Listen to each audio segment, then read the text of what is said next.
Hello, everyone, and welcome to the stephenkingcast, one man's musings on the works of Stephen King.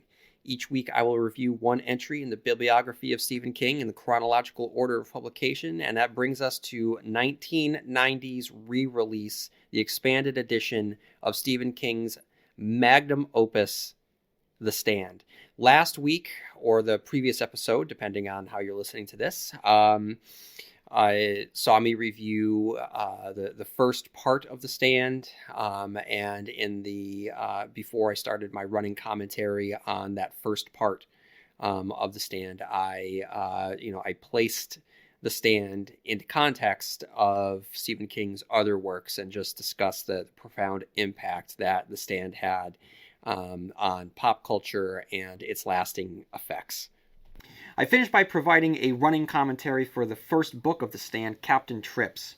Now this week I'll examine book 2, On the Border. But first, I'd like to share some listener emails. There's been a bunch of emails that I have not gotten to read, and they've kind of been building up in my mailbox. So I just want to take the opportunity to read a couple emails and share the thoughts and feedback of some of our listeners. If you haven't done so, honestly, feel free to write into stephenkingcast@yahoo.com to share your thoughts on Stephen King or thoughts on any of my reviews.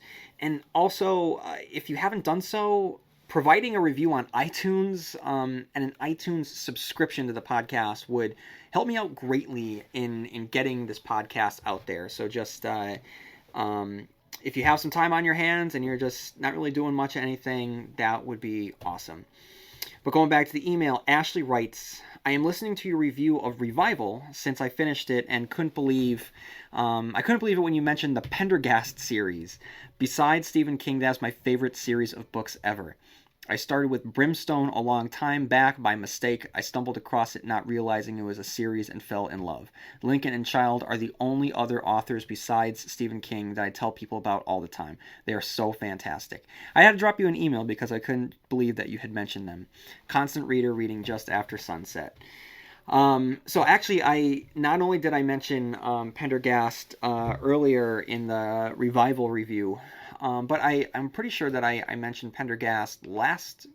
When did I do Pendergast? In the bonus episode, I believe, of The Dark Half, I had mentioned how the character Alan Pangborn, who goes on to star in Needful Things, in an alternate reality, he could have been a sort of Pendergast character, or Jack Reacher, or Repairman Jack, or just one of those characters that an author will write episodic stories about, much in the way that Lincoln and Child write of Pendergast. And if you have not read any of the Special Agent Aloysius Pendergast novels, please do so because they're so much fun. When this review is coming out, it should be summer. Right now I'm recording it in April. But when it comes out, it should be summer. So I can't think of much better beach reads and summer reads than the Lincoln and Child books. You would be doing yourself a disservice if you did not go out there and pick them up because they're fantastic. Special Agent Pendergast is an incredible character, so much fun to read about. And the world is just populated with so much wonder and thrilling adventures that it's just every year when Lincoln and Child publish their books, I get very, very excited.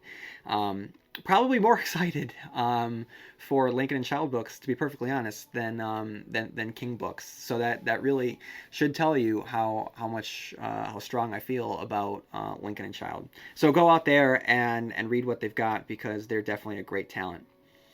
And Tyler writes, greetings from Kansas. I have caught myself up on all the episodes I can without spoiling anything I have not read or seen. So far, I must say you have propelled my Stephen King fandom into another level. You have brought up things that I've recognized while reading, many things I did not catch, and many other things that make me question your sanity. Like not enjoying the breathing method. Sup with that. Minor disagreements aside, I find your podcast to be one of the more entertaining parts of my week. It's incredibly well produced, very informative, with virtually no filler, all meat.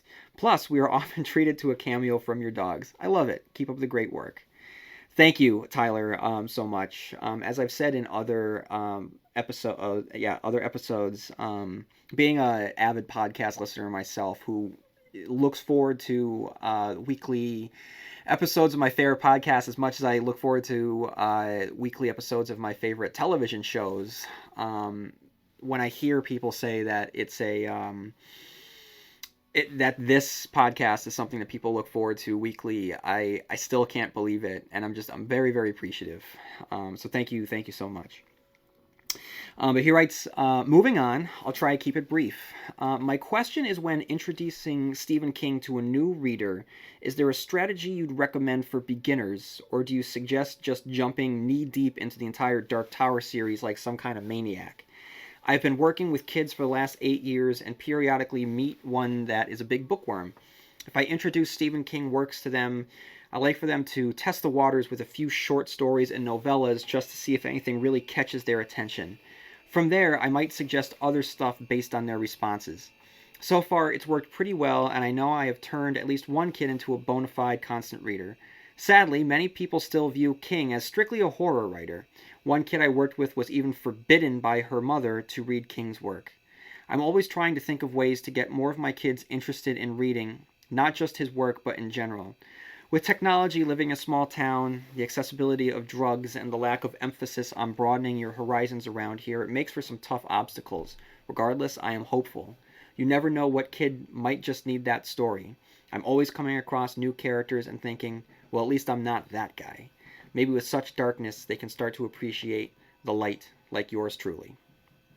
Um, that's a heavy paragraph. So to start, when it comes to recommending, I try to match the books to the person. So I mean, I think that it is probably the best example of a lot of his talents. But then again, saying, "Hey, read this 1,100 page novel about a small town," might not be the way to go. However, it is completely engrossing, as evidenced by my three-part it review. So there's always it. I would not recommend at all trying to get a non-Stephen King reader into the Dark Tower series, specifically because there's many Stephen King fans out there that just don't like the Dark Tower series. Um, I'm trying to think. I think that Needful Things is a strong example of what King is. Salem's Lot is very, very accessible for people because it's not alienating. It is familiar, the idea of vampires in a small town, and it's done so well. And I think that it's a fantastic October read. It's a great Halloween book. So if you were to offer to have someone borrow it around Halloween, I think that you would do a good job at selling people on Stephen King. So it really depends on who you are trying. So I mean, if there was someone that just loved cars, right, then clearly you're going to want to go with Christine. Or someone that's afraid of dogs, you might want to go with Cujo. Someone that likes crazy sci-fi stuff, then maybe you want to go with the Tommyknockers. Someone that likes government conspiracies, you might want to go with Firestarter. So it really all depends on what the person is looking for, or what the person likes. That would be my recommendation. And I hear you. What you're saying. You never know. What book is gonna do that for someone. And I've always said that everyone is just the right book away from being a lifelong reader. And I've just always considered that right book being like this magic key that opens a doorway, and you just go into an imaginary world that you can go into whenever you feel like it. And there's a lot of people out there that just haven't found that key yet, and they're just trapped behind one end of the door. So thank you, Tyler, for trying to get people to get into fiction and using their imagination. He continues, part of my personal list is as follows. I Am the Doorway, which I did not review in my night shift review. And I Am the Doorway is for a lot of us, I know a lot of people out there have the original paperback edition of Night Shift, and the cover is of someone's hand, and it's all gauzed up, and the gauzes are coming off, and you can see all of the eyes on the fingers, which is such a striking image, and that's from I Am the Doorway. Battleground, which is a lot of fun. Trucks, which I will always mention, was the basis for the awesomely titled 80s movie Maximum Overdrive, starring Emilio Estevez, Quitters Inc., The Children of the Corn, The Mist, The Monkey, Mrs. Todd Shortcut, The Jaunt, my all-time favorite, The Man Who Would Not Shake Hands, Grandma, The Ballad of the Flexible Bullet, Dolan's Cadillac, Autopsy Room 4, 1408. I love 1408. That is not like many Stephen King books, by the way, or short stories, and I'll get to it when I get to Everything's Eventual. But in my remembrance of 1408, I definitively recall that it does not feel like Stephen King because it's so much more surreal and stream of conscious than he typically does. King does not do surreal very well, and this one feels like some acid trip.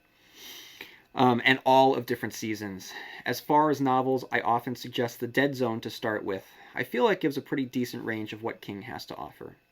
Just curious on your thoughts. As I said, keep up the great work. I look forward to meeting you again when you review The Stand. So I figured that this would be a good time to read that review. So Tyler, thank you so much. And feel free to write in again.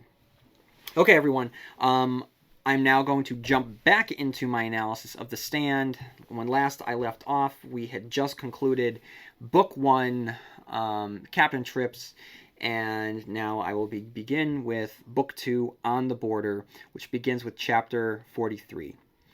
Now, the previous book had ended on an ominous beat for many of our characters. Lloyd sells his soul and joins the Dark Man, who tells us that many are traveling west to meet him.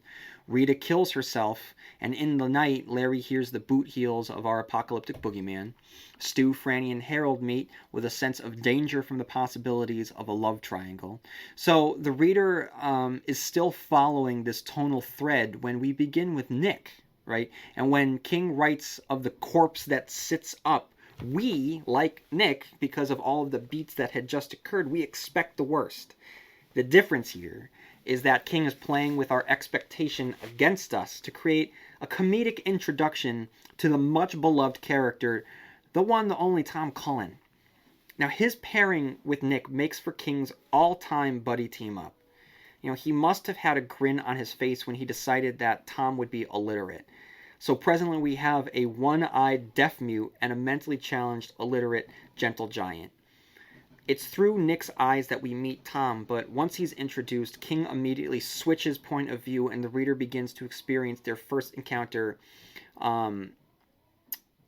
through Tom, showing us the difficulty he has at identifying what's wrong with the character we've come to know and love.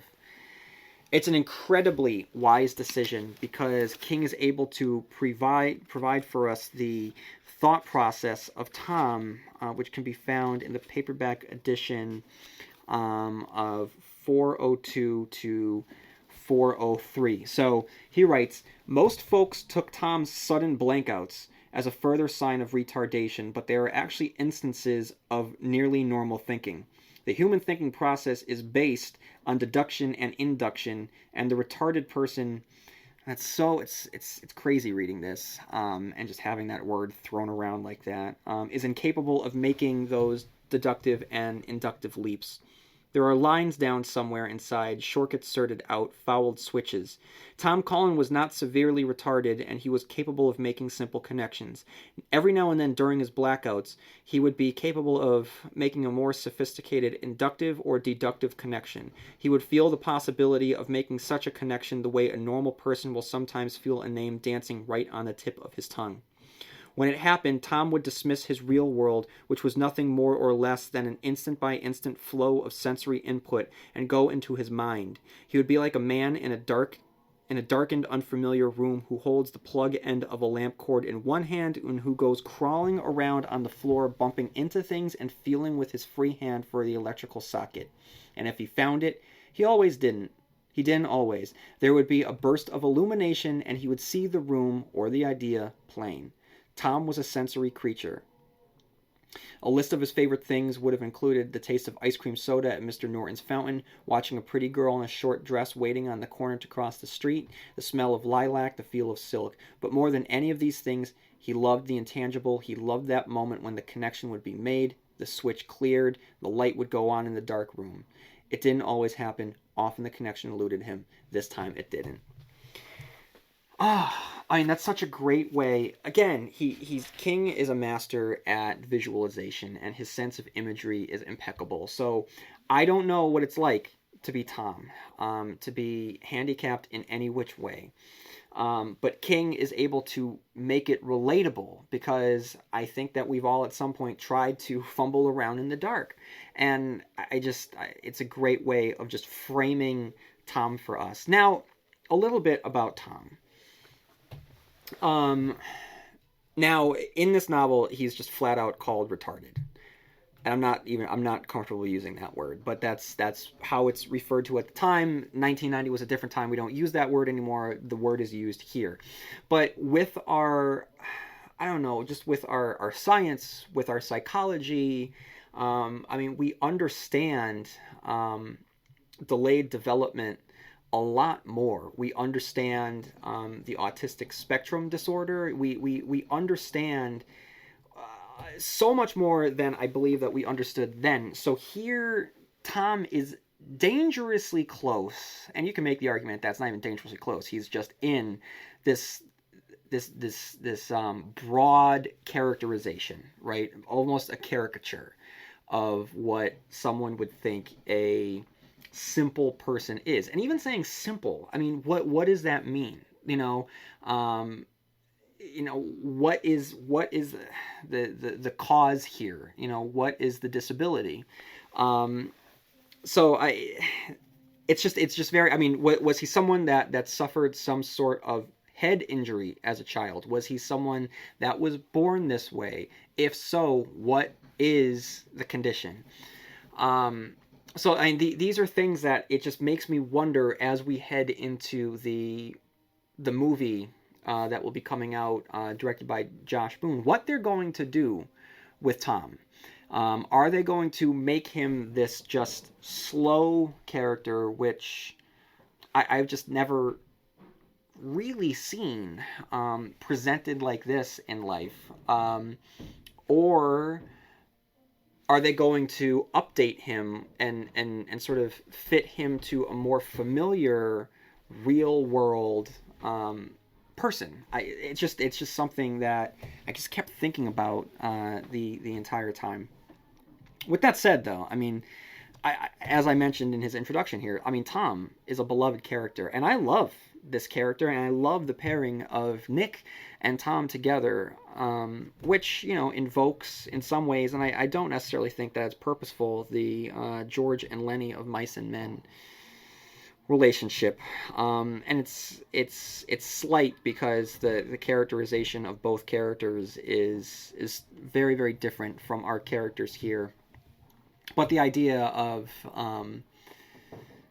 two guys on the road together, one small and wiry and the other large and lumbering and, like I said, slow, is very very reminiscent of Steinbeck. So King spends some time allowing us to witness the birth of their friendship, of the joy each one has when communication commences despite their respective handicaps. And they are able to bond just in time because King is not going to give them a free pass just because they're handicapped. This is an equal opportunity apocalypse after all, and King gives them the equivalent of Larry in the tunnel, except this one isn't just terrifying, it's dangerous. The tornado scene that comes is harrowing. I've been wondering since the beginning of the book how they're going to capture Nick's affliction in the upcoming movie that I just referenced. Now, in the TV miniseries in 1994, I mean, we just saw Rob Lowe, just be Rob Lowe, and he didn't talk, but everyone, talked around him. So we understood that, he was mute, he was deaf, but we didn't understand what it was like to be in his shoes. And I think that it would be very effective um, if we had that point of view of Nick every now and then in those moments where it matters. I just think it'd be great if Josh Boone played with the audio levels of the movie. So what if the audio levels were normal when Nick is looking at someone? Okay, and that would simulate the sensation of him being able to read the lips of everyone. He understands, but if he's turning away, if just for a second he turns away and he looks at something, what if the audio just kicks out and you don't hear anything, and there's a conversation going on around us and we're not privy to it because he might be looking for something, he might be looking at something, and then he might cut back and the conversation continues. That, I think, would be very, very effective.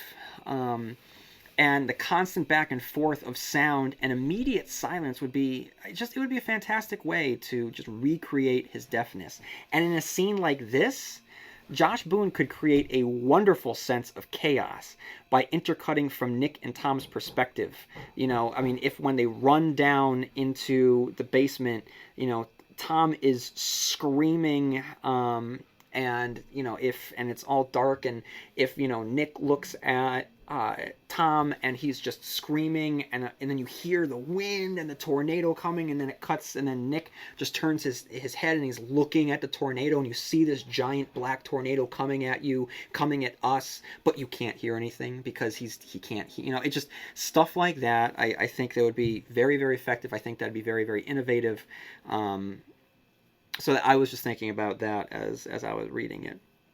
Just that intercutting back and forth of silence and screaming and silence and screaming. Anyway, it's a great scene, the tornado scene. There is a natural menace and there is a supernatural menace, as it turns out that each of them, just got goosebumps, each of them are convinced that the Dark Man was in the cellar with them. As if the sensation was a foreshadowing or a calling, they immediately encounter another human, if you want to call her that, I guess, Julie Lowry. So far the survivors have only encountered those of their like. Harold, who is bratty with the potential for danger, is still otherwise good at this point. And he encounters Fran, Fran encounters her, they know each other, she feels bad for him. But the two of them, they don't encounter a bad person. The first person they encounter is Stu. Stu encounters Glenn. Nick encounters Tom.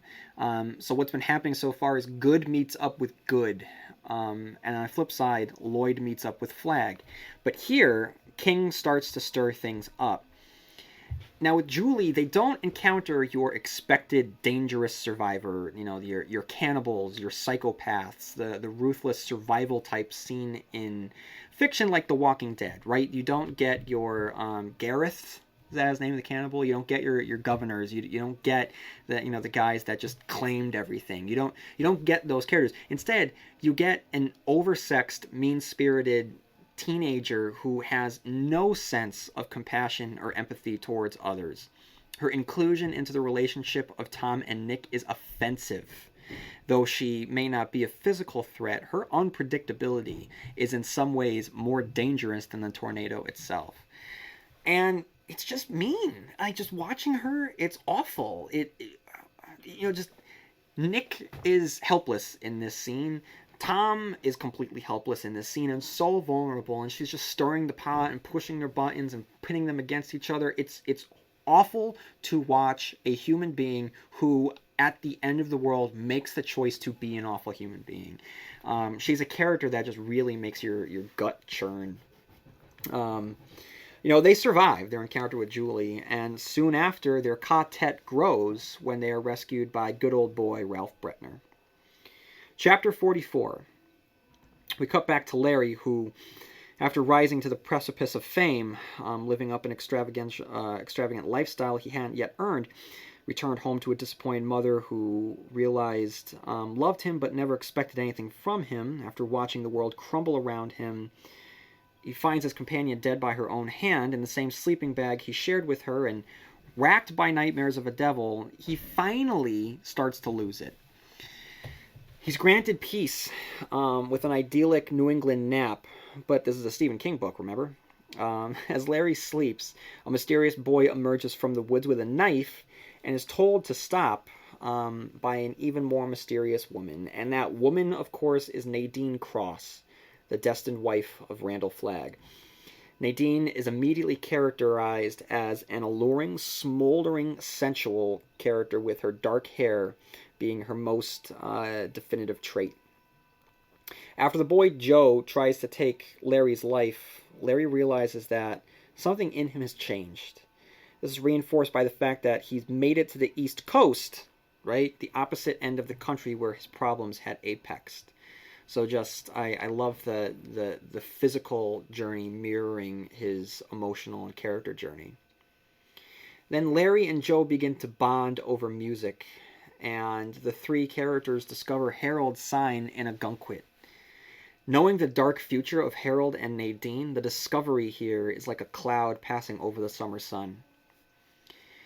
Three events occur back to back to back that just build off of each other. The first is that the three of them have a shared dream of Mother Abigail, who advises Nadine to turn away from her destiny and choose Larry instead. Then, the next day, Nadine is given that choice when Larry puts his arm around her. She rejects him. Immediately after that, Lucy Swan emerges. If Nadine had just given over to what she wanted, Larry, then Lucy and Larry never would have become an item. Nadine and Larry would be together. Mother Abigail might not have died. Nick certainly wouldn't. Not the way that he did.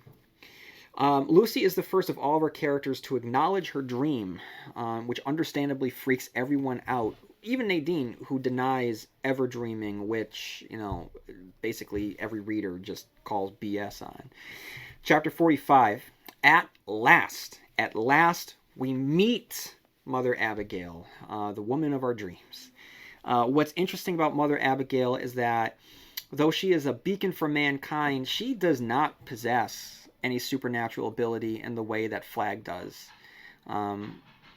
Two lights in the night sky, and that's what they are. They're just two beacons. They just could not be any more different from one another. Abigail Fremantle is not one of our primary characters. She'll serve this story as our mentor to guide our characters to the final conflict.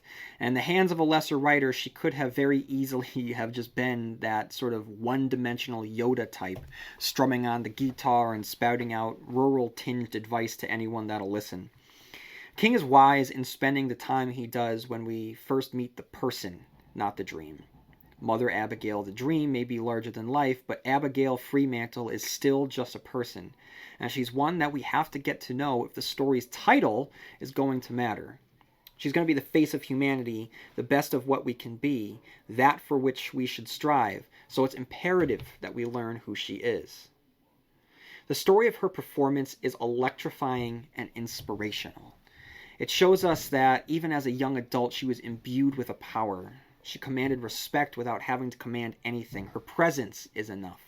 She's the type of person that when she opens her mouth to talk, others naturally want to listen. Now, when I say power, it could be a power from God or the strength of her character, or both, I suppose. But this scene goes a long way in showing us who Abby Fremantle really is. The scene that I'm talking about is, it's a flashback scene to when she was younger.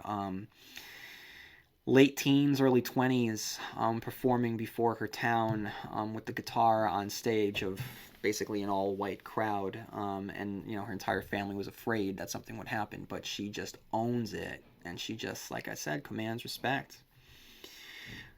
She's an honest woman who recognizes that she has a part to play, a large part, that she has been chosen, and she's afraid. There's a deep sadness when she thinks of the fact that she knows that she's going to die out west, away from the home that she's made for herself for 108 years. A line like that couldn't work if King hadn't made us care about her or Hemingway home. And when she dreams of Flagg, look, King, I maybe more than any other character that he's ever written, I don't know, and that's probably why he just pops from book to book to book, because King clearly loves writing about this character. And his descriptions of Flagg are they're just unlike anything else that he's really written for most of his characters. So I mean, like on the bottom of 491, King writes, and that was when she saw him for the first time. He was standing far back in the corner, behind all of the seats, his arms folded across his chest. He was wearing jeans and a denim jacket with buttons on the pocket. He was wearing dusty black boots with run-down heels, boots that looked as if they had walked many a dark and dusty mile.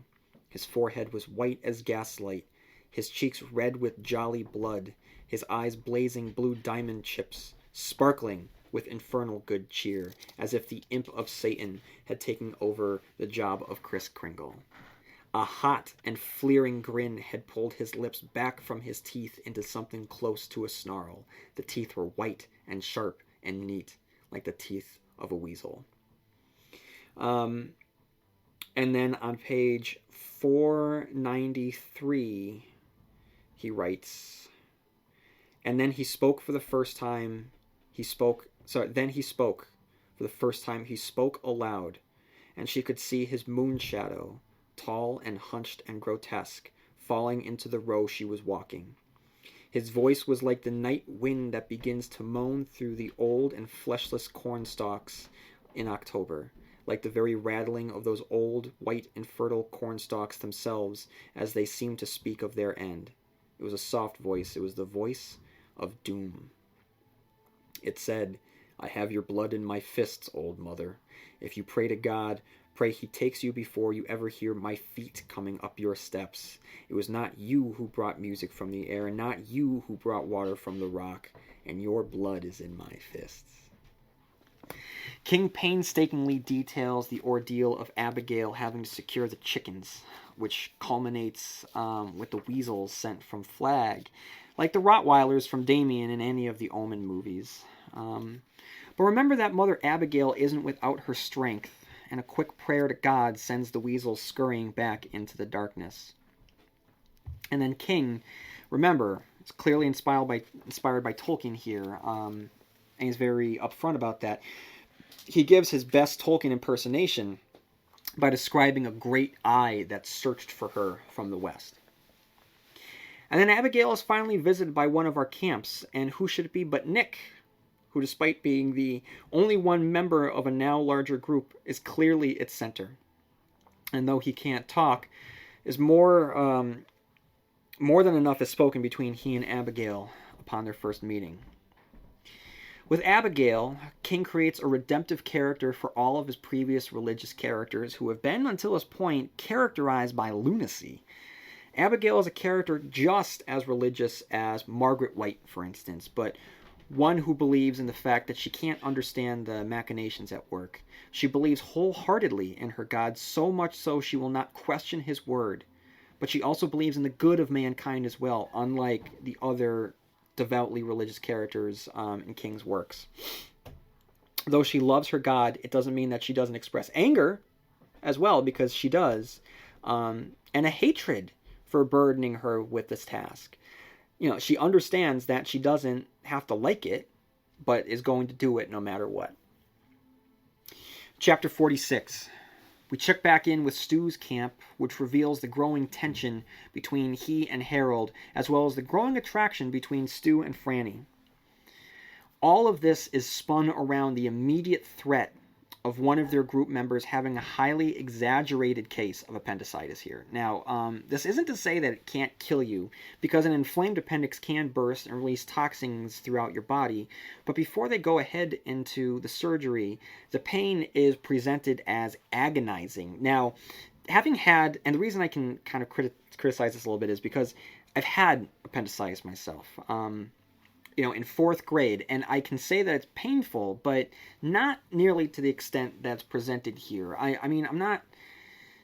I was almost to the point of my appendix rupturing, so it was pretty bad. And don't get me wrong, I was bent over in pain.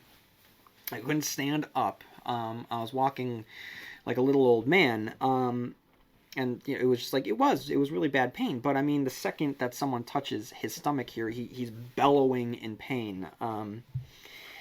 And to clarify here, the intensity comes not when you push down on the appendix, which is on the right side of your body at waistline.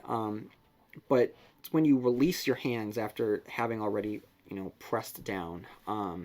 So with that, okay, so that's a nitpick. That's a nitpick because it's something I went through. Whatever, no big deal. But it's still a great scene, and it's one that's necessary here. I'm glad that Stephen King included it because, like I said, I got it in fourth grade. I have a little tiny scar right by my hip bone. As everyone does that had their appendix taken out anytime before recently, because I guess it's a really simple procedure now. But like I said, it's a simple procedure. It's a very, very simple procedure in our society. But when the society crumbles, what was once a simple procedure is life and death. In this case, it's death. There was so much fear. And it's all just pointless because they have to cut the guy open.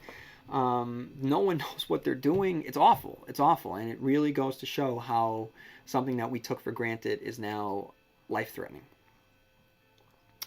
Anyway, King places us right in Franny's brain through the depiction of her journal. Although he just doesn't remain there, he'll flip back and forth between the third and first person, and it's very, very effective by getting both of those perspectives, the first and the third, of Fran's growing attraction to Stu and her growing apprehension of Harold, who constantly remains a complex figure.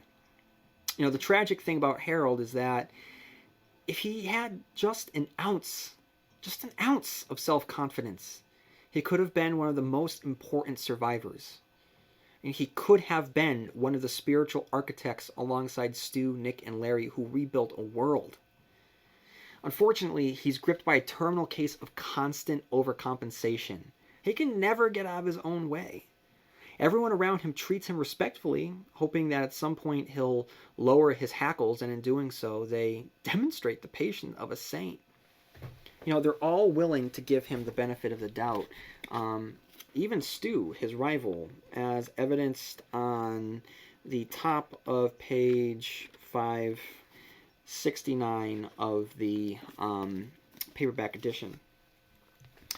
Actually, at the bottom of 568, Franny says, "I want to avoid trouble with Harold," she said, and there's something else that, top of 569, Stu says, "Harold's got a ways to go," Stu said, "but he's got the makings of a fine man somewhere inside him if he'll toughen up. You like him, don't you?" So Stu kind of sensed right away the unpredictability of Harold, just the fact that he wasn't necessarily in control of himself, but he has hope for this character, which really says a lot about what's in Harold and what's in Stu as well. Chapter 47. This scene, this is one that really gets me. It's one that I believe is very, very likely to occur in a catastrophic event. It's the situation that a rational, logical person fears when law and order are removed and chaos fills the void. What levels will mankind stoop to when given the opportunity? It's scenes like this that have made The Walking Dead the phenomenon that it is. It's as much as people love the zombies, it's the governor that people talk about, or the members of Terminus. At the end of the day, you don't need zombies, or in this case, you don't need the Dark Man. All you need is a group of rabid men. It's a scene that feels more in line with Cormac McCarthy's The Road. In that novel, McCarthy explores the end of the world, but in doing so, he also strips away any semblance of purpose or hope.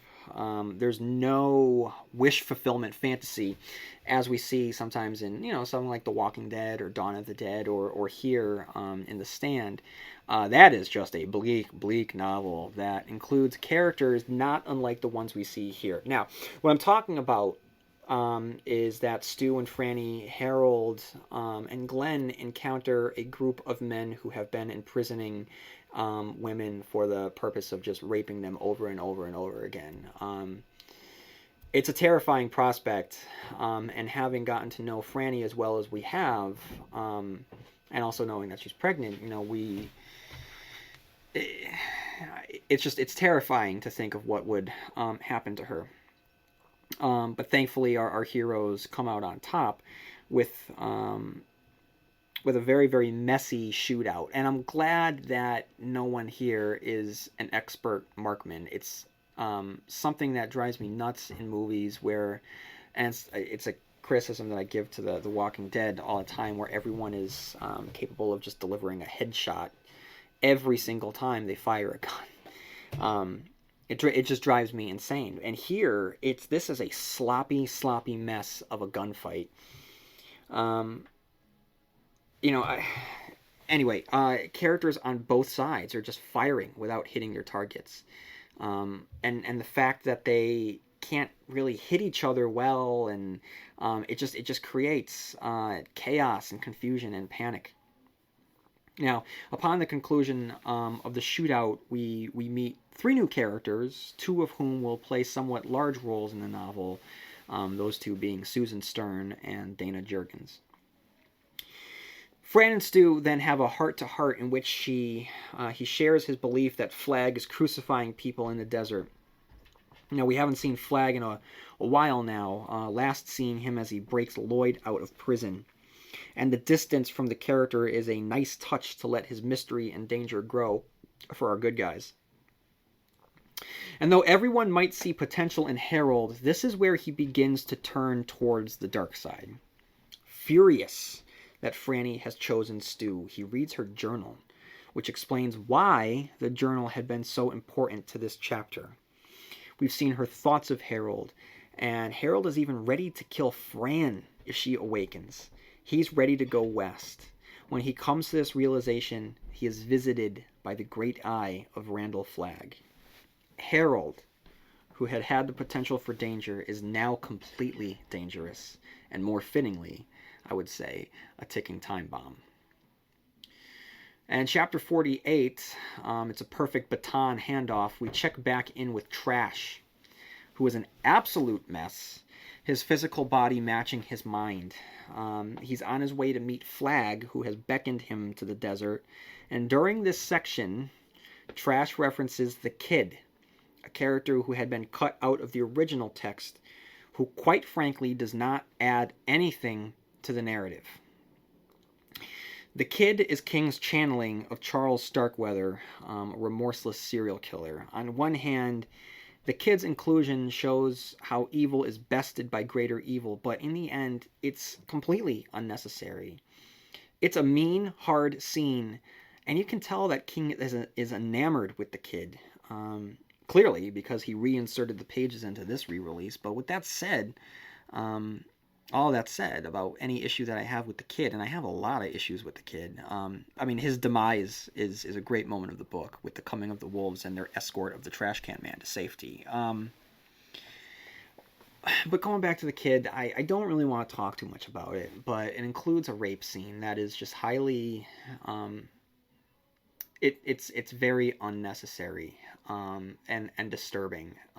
Like I said, it doesn't add anything. It doesn't grow the trash can man as a character. All that it does is really just show how horrible the Kid is and how he wants to overtake Las Vegas from Flag. So it just makes Flag more of a top dog. But we didn't need it. We didn't need it, and because the wolves never play a role in the novel again, we don't need that scene with the wolves. All of it is unnecessary. It does not help the book at all. In fact, because that scene is really disturbing, I would say its inclusion actually hurts the novel. Anyway, King flip-flops between Trash Can Man's time with the Kid and his arrival to Las Vegas. He quickly meets Lloyd, who now is clearly among Flag's hierarchy. Here, King demonstrates that he's not making this simple. Now, when you think of Las Vegas being the land of the American devil, you have an idea of what that will entail. Specifically, you probably imagine the ultimate hotbed of sin. Here, King shows that this will not be the case. Just like any deal with the devil, there's going to be a catch, and we learn that there's a pretty hefty catch. Flag lures you in, sure, but once he has you in, you live for the rest of your life, which probably will be pretty short, in constant fear. In this case, he will crucify you for drug use. King presents us with the best and the worst of Las Vegas. First, we see that Trash Can Man has finally found himself among people who can call him a friend. And then any good we will have is shattered when Trash is forced to crucify one of his new friends. Chapter 49. The wise move that King takes when crafting his chapters is allowing gaps in the narrative that we just don't need to see. Every time we check back in with one of the groups, something has changed in some way, whether a character has died or the group has gained new members. We check back in with Larry's group where we meet Judge Ferris, who functions as the wise mentor to this bunch, just as Glenn does for Stu, and Mother Abigail herself to Nick's group. This chapter presents a different kind of love triangle. We've been used to the Harold, Franny, Stu triangle, but here we actually get a love quadrilateral, not quadrangle, right? Quadrilateral. It would be a quadrilateral, right? Actually, when you think about it, that's what both are. Both of our Harold, Franny, Stu, and the one I'm talking about, because both of our love plots here are connected. With Larry, it's clear that he's in love with Nadine, who seems to want him but is completely unwilling to allow anything to happen. And then you have poor Lucy, who sees all of this but is with Larry despite his obvious love for Nadine. The fourth side of this relationship, of course, is Flag. Likewise, for Harold, he is destined for a relationship with Nadine, who functions as the ghostly fourth side for Harold's love quadrilateral. As we check back in with Larry, we see a man conflicted with himself, but the thing about Larry is that despite any conflict, he's always honest with himself and with others. When he and Lucy have a conversation about how much he's in love with Nadine, he tells Lucy that he loves her as much as he can. Is that a brutal thing to say? Yeah. But is it honest? Yeah, very much so. And when it comes to Nadine, it's now confirmed that she is destined to be Flag's bride in a wonderfully written section on page 637. After the accident of the death of her parents, she had gone to live with the aunt and uncle because they were the only two relatives, the White Mountains of eastern New Hampshire. She remembered that they had taken her for a ride on the cog railway up Mount Washington for her 8th birthday, and the altitude had caused a bloody nose, and then they had been angry with her. Aunt and uncle were too old. They had been in their mid-50s when she turned 16. The year she had run fleetly through the dewy grass under the moon, the night of wine, when dreams condensed out of thin air like the night milk of fantasy. A love night, and if the boy caught her, she would have given him whatever prizes were hers to give. And what did it matter if he caught her? They had run. Wasn't that the important thing? But he hadn't caught her. A cloud had drifted over the moon. The dew began to feel clammy and unpleasant, frightening. The taste of wine in her mouth had somehow changed to the taste of electric spit, slightly sour.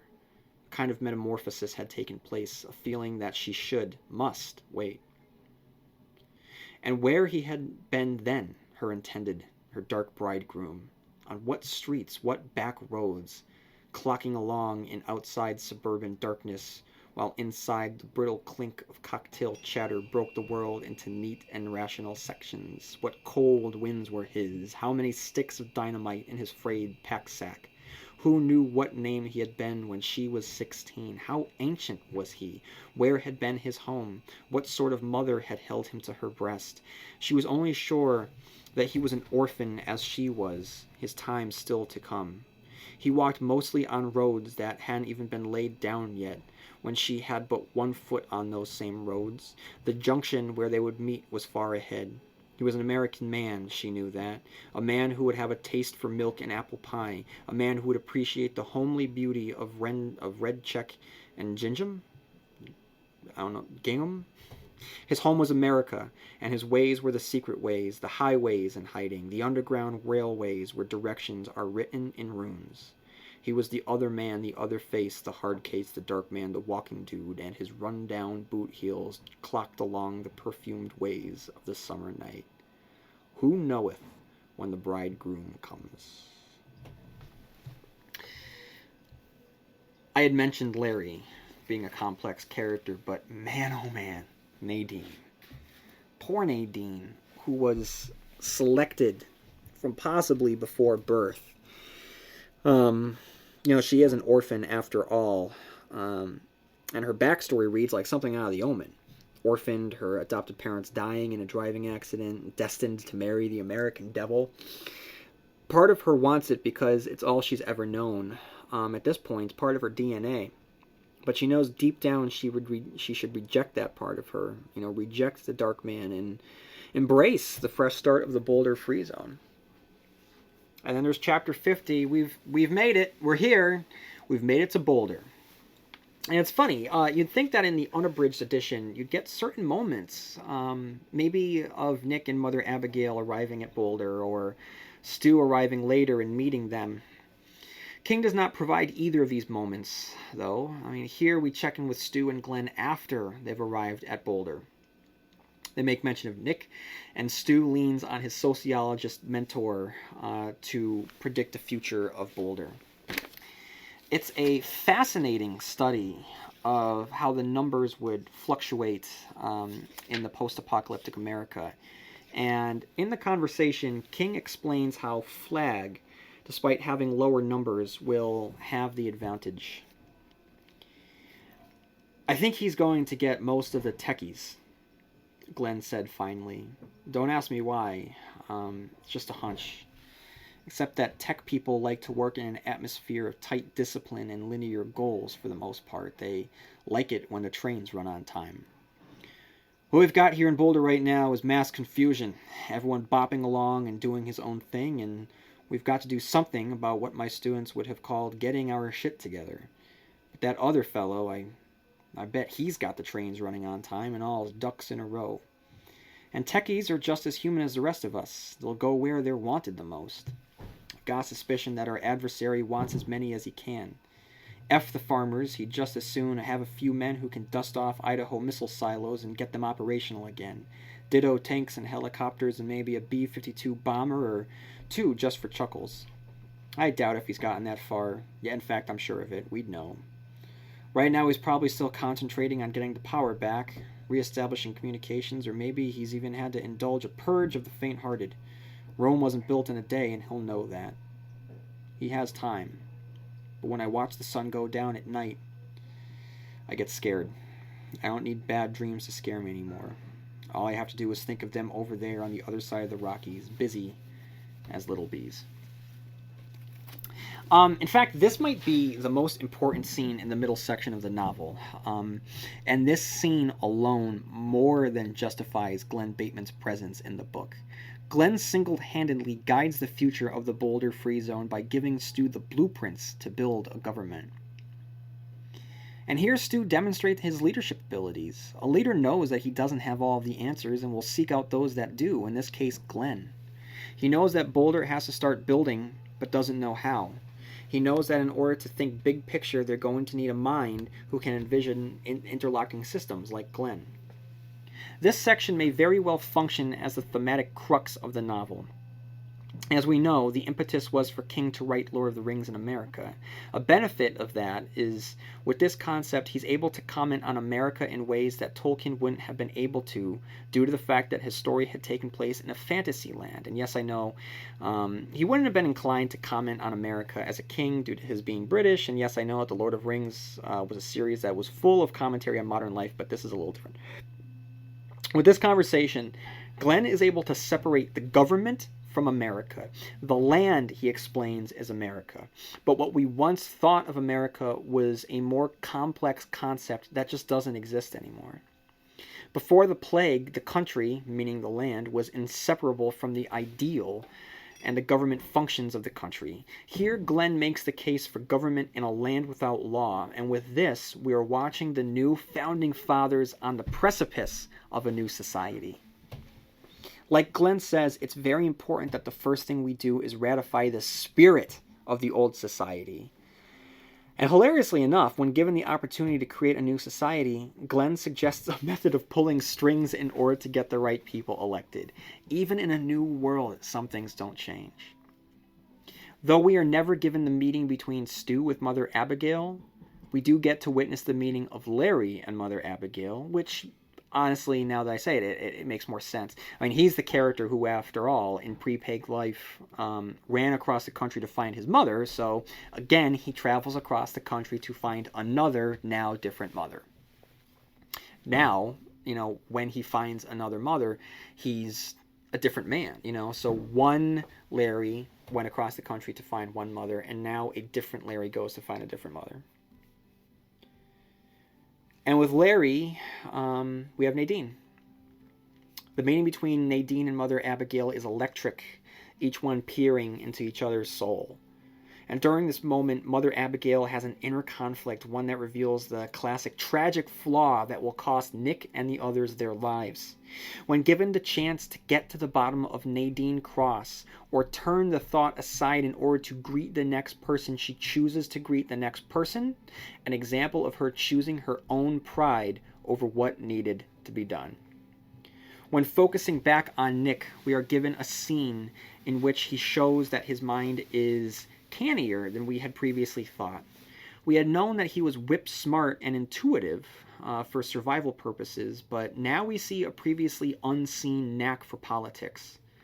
First, he instinctively knows that Harold should not be on the ad hoc committee and replaces him with Ralph, knowing that if Stu, Franny, Glenn, and Susan had a problem with it, they couldn't do anything about it because they would have to concede that the committee was already packed with members of their group. But of course, he isn't just playing hardball to play hardball. He wisely doesn't trust Harold and thinks that he's crazy. King demonstrates that Nick's preternatural sense of perception, observing how Franny looks uncomfortably at Harold and how Harold grins too much. Now that King has established the characters, he's packing these chapters with so much they're bursting at the seams. It's here when Franny's concern escalates. Franny's first dilemma was surviving in the apocalypse while pregnant. Well, now that she's found a safe home, the conflict is rendered pretty moot. At this point, she's safe. She's protected, at least for the time being, from Flag by the mountains. She's part of a rebuilding effort. She's finished the crossing line to find Mother Abigail, her beacon in the night. Franny is safe, so her original conflict is now toothless. King knows that he has to up the ante, so he brings what might have been lurking in the background right up to the foreground. Now that she's safe, she doesn't have to worry about having the baby. What she has to worry about whether or not the baby will even be immune to the superflu. What began as a very personal issue, a young woman struggling with pregnancy, is now going to make or break the society that she is now trying to raise from the ashes. If she gives birth and the baby dies, then there's no hope for the superflu survivors. The newly established world would dissolve into chaos, and it wouldn't matter if Flag is defeated or not. The world would end in loneliness and bloodshed, all because the life and death of one particular child, her child. Like I said earlier, we didn't witness the meeting of Stu and Franny's group with Nick's group, but we do get to watch Larry meet everyone, and his meeting with Franny is fun and light and cute, and very, very purposeful.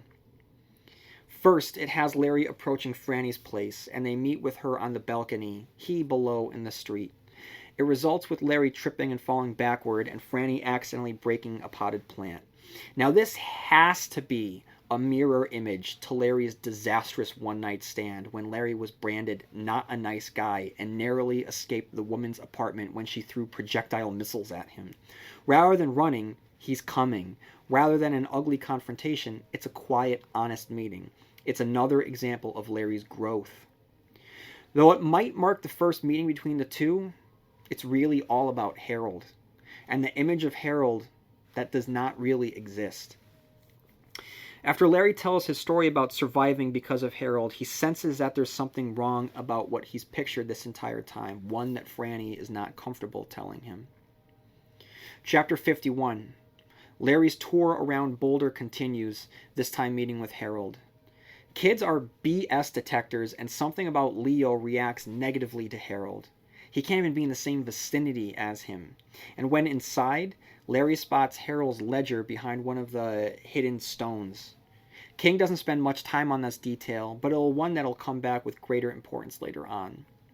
Later, Stu and Franny discuss the possibility of Larry joining the committee, and just because we love the characters at this point doesn't mean that they're going to like or trust each other. Stu brings up a great point, one that I personally believe in, and that's that he doesn't trust Larry right away because he shared basically his life story the first time he met Franny.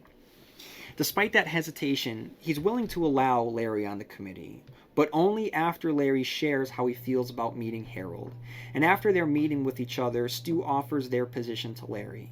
Again, I like the fact that there isn't an initial connection between our characters. They've come from different places, and despite winding up in the free zone, they couldn't be any more different from each other. These differences don't allow for immediate friendships. And Larry, being the honest being that he is, immediately objects to the secretive nature of the committee. But it isn't as simple as honest versus lying or truth and secrets, because Stu brings up a very legitimate point about planning warfare on the Man in Black, and Larry agrees to come along. Franny, meanwhile, discovers that Harold has read her diary, and the book is just really chugging along at this point. Which brings us to our first committee meeting. Now, anyone that has ever sat through committee meetings will tell you that you wouldn't think they would make for interesting fiction. But King makes it work. Namely because they are voting on policies that'll impact the fate of the world. And he even plays with the structure of the narrative, suddenly changing the format into that of a transcript from Franny's notes. The next major plot point comes about in this meeting, the idea to send the 3 spies into Flagg's camp. It's a hard conversation, but it's almost unbearable to read when Nick offers to send Tom. From Franny's perspective, it's cold of Nick to do so, but having spent enough time with Tom and Nick together, we can easily imagine the pain that Nick must feel at suggesting this. I mean, Nick's argument is sound. It does make sense. Tom would make for the best spy.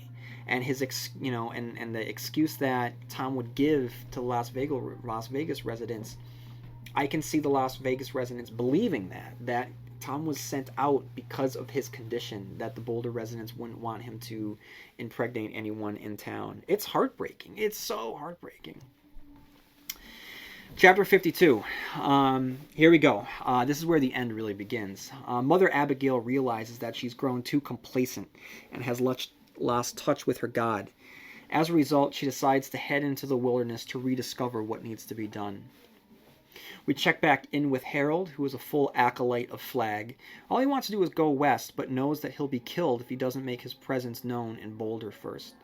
He's ready to kill Stu and Ralph, and almost does, but he's interrupted by the unexpected arrival of Glenn and Nick. Got your tissues ready? Because you're going to need them.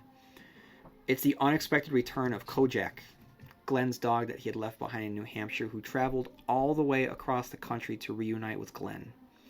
After a tender reunion, King dedicates a few pages to Kojak's journey, and it's a refreshing reprieve from the tension that's been escalating. It's a wonderful, wonderful section. Dean Koontz gets a lot of crap for just writing about golden retrievers. But I don't know. I mean, dogs are awesome, and I have no issues when they're inserted into books. Chapter 53. King returns to the transcript format that he'd introduced during the first committee meeting. It's agreed upon that they're going to lead a search party for Mother Abigail. And then it comes time for the first public council meeting. And when Stu comes out on stage to thunderous applause, it's hard to not get swept up in that moment. It's not necessarily for Stu, but for what Stu represents. Order, government, safety. We're applauding ourselves, Larry thought. We're applauding the fact that we're here alive together. Maybe we're saying hello to the group self again, I don't know. Hello, Boulder. Finally. Good to be here. Great to be alive. And if you've ever been to a town meeting, they are not very fun. But this one's different. This one is important. And King loads it with importance and emotion, knowing that he's going to write a book about America, he is going to have to include the national anthem somewhere, and boy, does he. Then the other voices joined in, and Lucy was singing, holding his hand, crying again, and others were crying. Most of them were crying, crying for what was lost and bitter, the runaway American dream, chrome-wheeled, fuel-injected, and stepping out over the line. And suddenly his memory was not of Rita, dead in the tent, but of he and his mother at Yankee Stadium. It was September 29th. The Yankees were only a game and a half behind the Red Sox, and all things were still possible. There were 55,000 people in the stadium, all standing, the players in the field with their caps over their hearts. Rickey Henderson was standing in deep left field, and the light standards were on in the purple gloaming, moths and night flyers banging softly against them, and New York was around them, teeming, city of night and light. Larry joined the singing too, and when it was done and the applause rolled out once more, he was crying a bit himself. Rita was gone. Alice Underwood was gone. New York was gone. America was gone. Even if they could defeat Randall Flagg, whatever they might make would never be the same as that world of dark streets and bright dreams. After the committee is officially formed by a suggestion of Harold, no less, Nadine presents herself to Larry. It's the last temptation of Larry Underwood, and it's a moment that will bring about salvation for one and damnation for the other. If Larry submits, then he gives into his selfish side because now Lucy is the woman for his new self. If he submits, he would revert to the taker that his mother had called him, the not nice guy that had been his branding before society collapsed. Conversely, if Nadine gives in, she is free of Randall Flagg, his dark spell broken. If Larry doesn't agree, then she is damned. For one to be redeemed, the other must be damned, and in this case, in the face of his greatest temptation, Larry chooses salvation. After his rejection of her, Nadine moves in with Harold, which is hilarious. Here you have the two whack jobs in town that no one is really comfortable with, one of whom was basically given the evil eye from Mother Abigail upon her arrival to the Free Zone, and no one really seems to care that they've hooked up. Chapter 54. At the next committee meeting, they discuss the possibility of imprisoning those that are supporters of the Dark Man, along with placing Stu in charge of law and order. Here's where King presents the reality of the post-civilized world. It's not as if because all the quote-unquote bad people go to Las Vegas that nothing bad will happen in the Free Zone. First, just because a person drifted to Vegas doesn't mean that they're evil. Maybe easily tempted, weak, or frightened, yes. But like Glenn had said, a lot of the techies have been drawn there because they just kind of need that order, and because that's where they're needed. Secondly, just because a person followed Mother Abigail doesn't mean that they aren't flawed. The committee discusses the cases of lawlessness and how people might be prone to take advantage if law isn't imposed. We then visit Harold along with the rest of the burial committee as King details the gruesome acts of removing and burying the dead. Harold doesn't expect to become part of the group, feeling welcomed by the rest of them. The feeling of being wanted and needed frightens him, as if that wasn't part of his plan. And just in case he had thoughts of defecting to the Free Zone, when he returns home, he's greeted by Nadine Cross. And as King writes, he succumbed to his destiny. Chapter 55. When Larry meets up with the judge, King shows us the judge's wily mind. The judge, of course, has already figured out for himself what the committee had agreed upon and understood that Larry had come to ask him to spy for the Free Zone. It's a triumphant little scene where we get a good sense of the judge, and knowing his fate renders it through a very sad lens. Ultimately, it makes me wish that we had more of this character throughout the novel. Maybe, I guess, he's too similar in ways to Glenn, and more time spent with the judge would only reveal that more clearly, or maybe not, I don't know. Regardless, this is a great scene between characters, and it's necessary in showing the judge's mind, and despite his being over 70, his strength. And if the judge's goodbye is hard to read, then Tom's is impossible. When Stu has to give him the hypnosis instructions, it's absolutely brutal. It's a very difficult scene to read. And when hypnotized, Tom reveals that when hypnotized, he's God's Tom. He knows things that he could never know. It's a really effective scene in many ways. One of the novel's greatest fears comes bolting to the forefront as Ralph tells Stu that there was an incoming pregnant woman who had lost her babies. Nadine encounters Leo, who has reverted to his Joe persona, and while she tries to explain why she's leaving, she can't help but throw a few digs in at Lucy. After another public committee meeting, one thing is clear. The committee is great at making committees. It's understandable how King developed writer's block during this section. Even though the characters are making decisions to send spies out west and everyone is doing something, everything feels inert. You get the sense that the wheels are spinning but not gaining any traction. When the topic of Dana Jurgens heading west comes up, Sue tells them of Dana's assassination plot of Flag. Again, it's something. King is building his house of cards, but sometimes having to watch the building it is not very fun. Lastly, the gang tells Tom that it's time to go. It's heartbreaking. And meanwhile, Harold designs King's solution to the speeding the book along, the bomb that will prompt our characters to spring into action. Chapter 57. Larry realizes that Leo has some psychic ability as he begins to speak around the relationship between Harold, Nadine, and Flag. The urgency ramps up as Leo implores Larry to speak to Franny, although he can't say why. Franny and Larry meet, and they come to the conclusion that Harold has been keeping a ledger. The two of them make the fateful decision to sit on it without consulting the recently elected Marshal of the Free Zone, Stu. It's a boneheaded move on their part, one that will get too many people killed. Franny and Larry find the ledger, and Flag warns Nadine that they've discovered it. Chapter 58. After Stu finds out about the ledger, which reveals that Harold and Nadine are planning something, Stu still doesn't do anything about it. This has to be purposeful, that their inaction is as much responsible for the upcoming deaths as the bomb itself is. As the committee meeting commences, Fran is overtaken by the urge to get them out of the house, that something is dreadfully wrong.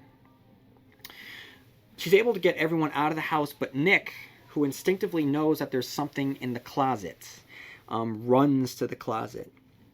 Nick here is the major death of this section, and it's like we lose the heart of the novel. Now, with that said, this death is pretty manufactured. Him staying behind while everyone runs out of the house does not fulfill any real purpose, other than the fact that King knows that he has to die. It's a meaningless death, which is unfortunate for the character, but works, I guess, on a thematic level. Nick dying in the committee meeting only goes to show how meaningless their efforts have been.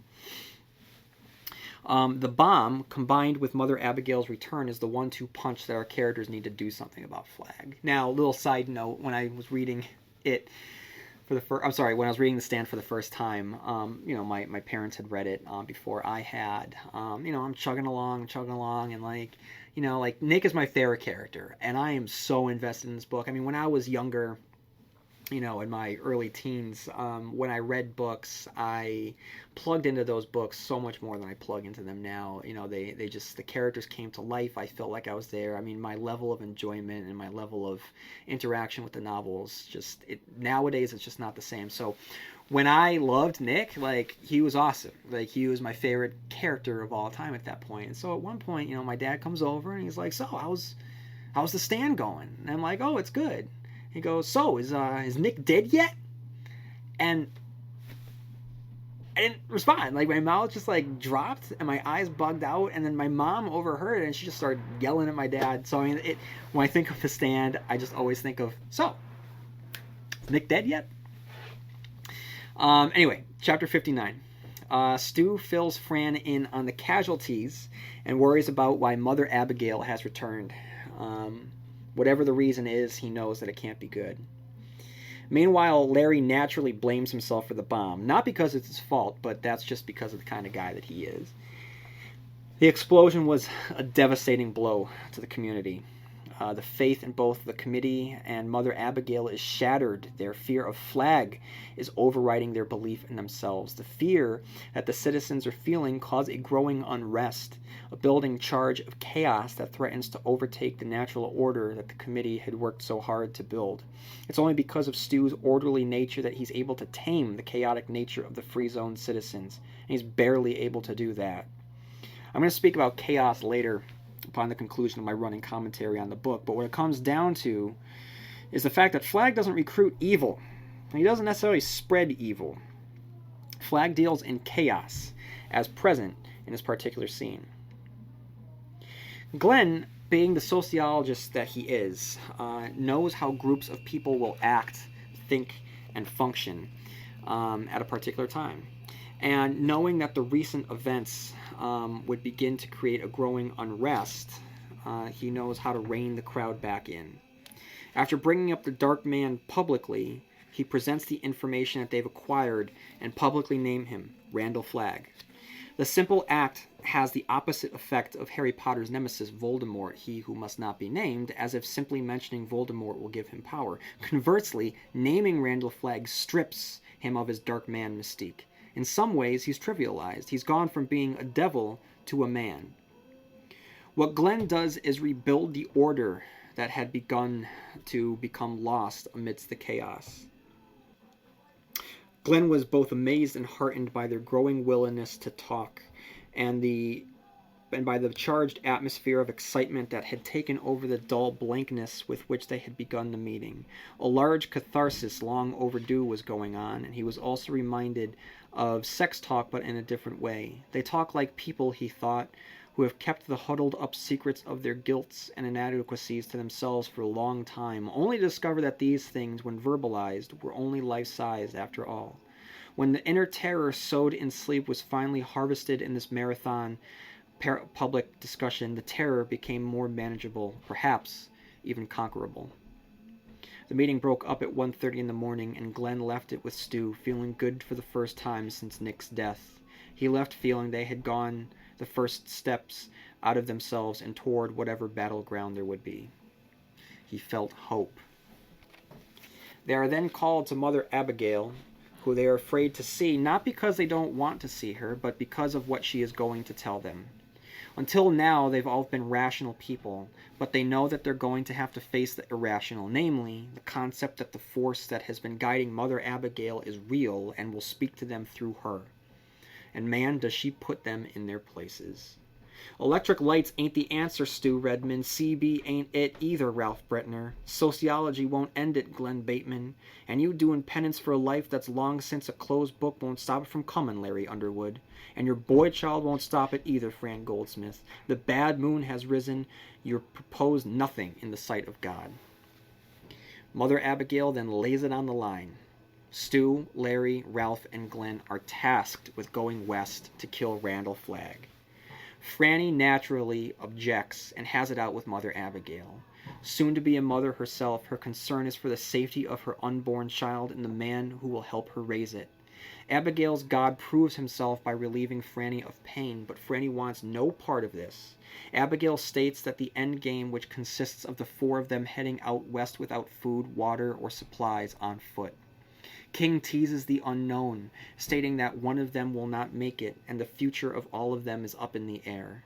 It will help create a mysterious tension as we head into our final 100 pages or so, and the thrust of the book is revealed in this section. The four of them are meant to go to Las Vegas in order to stand against Flagg, and what stand will look like or what its conclusion will entail is completely unknown. Stu is to lead them on the west on a holy mission delivered with the voice of God they had not really believed in. The one who was meant to lead, Nick, is dead, and now it's up to Stu. Franny in the scene, I get it. I mean, she's not supposed to react well, but by the time the chapter closes, with her having Stu swear he'll return on Nick's dried blood in the shattered backyard where the bomb had gone off, it really tips into melodrama. The four set off, and reading it feels very much like reading about four hobbits heading off into the shadow of Mordor. Tolkien's influence is very apparent in this scene. And now that the logic of civilization has been stripped away from the novel, revealing magic and gods beneath that had always been beneath, the novel reminds us again that despite the familiar setting, this is very much a fantasy tale set within the ruins of the United States of America. All right, everyone. I hope that you enjoyed part 2 of the review of The Stand. Make sure that you stick around for part 3, where I will finish up the third part of this novel, and then I'll get into the Easter eggs and the Stephen Kingisms, and then do a deep dive into the character breakdowns, and then conclude my general thoughts on The Stand. But you can look forward to further episodes in which I will explore the relationship between The Stand and the Dark Tower.